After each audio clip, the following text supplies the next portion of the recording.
Okay, so our rate of change is really our gradient. You think about our gradient, the gradient is our rise over run. So it's how much our y value changes. So the change in the y value, the triangle we just use for changing, over the change in the x value. So the steeper a line is, the more quickly it changes. So rate of change itself is in reality another term for the gradient of our line. So there's two types of rate of change. The first of these is an average rate of change. And the average rate of change, this rule here, which is really just y2 minus y1 over x2 minus x1, okay? So that's exactly what it is. It's the average rate of change. The other kind of rate of change is what we call our instantaneous rate of change, okay? And that's the rate of change at the point, and that's what our derivative is. So here's two more terms for the same calculations that we've been doing. The average rate of change, gradient of the line y2 minus y1, instantaneous rate of change, the derivative at the point.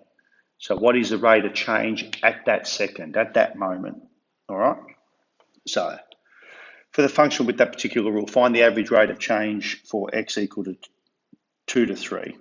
So all we're doing is if I work out f of 3, that's equal to 2 times 3 squared plus 3, which is 9, 18, 21.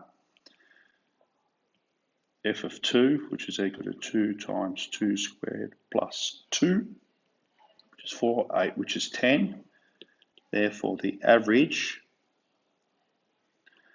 rate of change is equal to f of 3 minus f of 2 over 3 minus 2, which is 21 minus 10 over 1, which is 11 units. So we're saying my function changed 11 units over the course of one x unit, okay? You can see here on my CAS, if I find the average rate of change rule, it's again one of those functions, it'll calculate it for us. All right, question 2, average rate of change between 2 and 2 plus h. It's the same thing. F of 2 plus h is equal to 2 times 2 plus h squared plus 2 plus h, substitute in, 4 plus 4h plus h squared plus 2 plus h, which is equal to, what's that, 2h squared plus 8h plus 8 plus 2 plus h, 2h squared plus 9h plus 10. F of 2, we worked out already, was equal to, what was f of 2 equal to? Equal to 10. So my average rate of change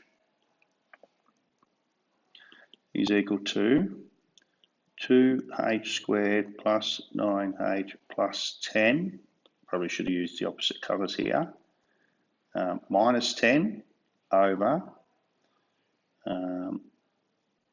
2 plus h minus 2. So don't forget that's simply y2, y1, x2, x1. They cancel, equal to 2h squared plus 9h on h. H is cancelled to give 2h plus 9, which is what our calculators come up with. The last part there is the instantaneous rate of change. Instantaneous rate of change means work out the derivative, okay? So instantaneous rate of change means f dashed of 2, which is implies then f dashed of x, work out a derivative, is 4x plus 1, and so then f dashed of 2 is equal to 4 times 2 plus 1, which is equal to 9. Okay, so two terms, instantaneous rate of change, average rate of change. All right. So example 4, a balloon has a leak and the volume is slowly decreasing. Find the rate of change of the volume after 10 seconds. Okay, so it doesn't talk about an average, it just wants to know the rate of change. So in reality, we're talking about the derivative. So V dashed of t, so the variables of V and t, is equal to minus 10 minus 2 on 100 times t. All right, so that's my derivative. So V dashed of 10 is equal to negative 10 minus 20 on 100, which is equal to 1.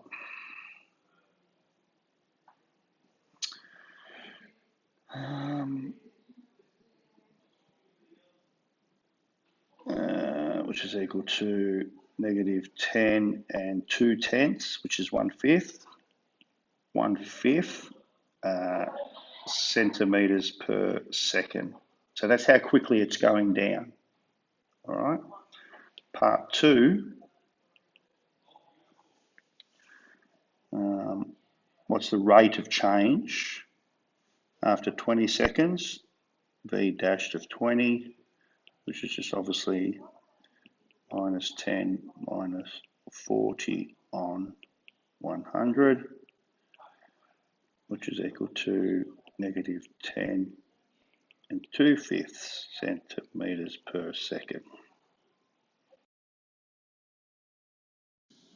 So in terms of the valid model, really what we're talking about here is our domain, the domain of t. You know, for how long does it make sense? How long is my balloon going down for? So we can see at the start, my balloon has a volume of 600 centimeters cubed. Eventually it has a volume of 0. So anything outside of that and the model doesn't work. So clearly we can see from the graph, we need V to be an element of, well, if t equal to 0 is fair enough, so we'll include 0. And I reckon it's fair to include 56.776 because after that length of time, the model, the volume is 0. The other way to get that, of course, is to solve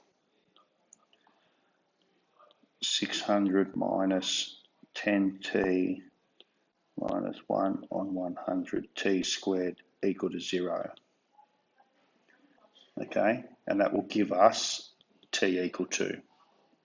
All right, that's about it, I reckon.